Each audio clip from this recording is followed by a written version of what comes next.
Arnesson, 27, is not your usual milk producer. For starters, he doesn't have any dairy cattle. Our first photo opportunity is in the middle of one of his fields of oats.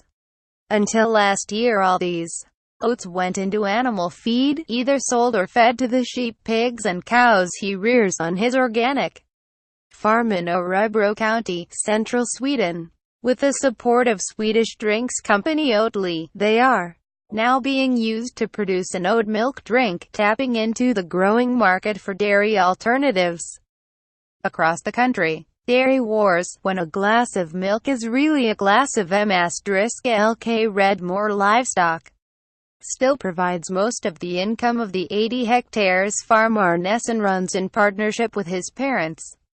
But he wants that to change. The natural thing for us would be to increase our livestock numbers.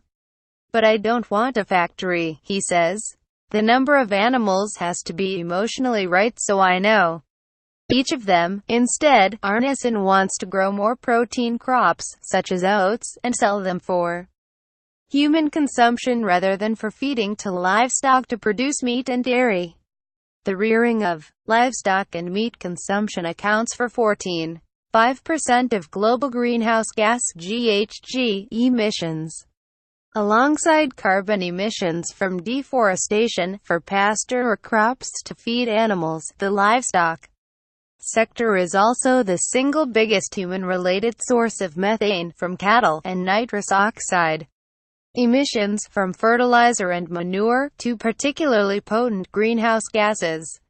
On current trends, by 2050 we will be growing more crops to feed directly to animals than ourselves.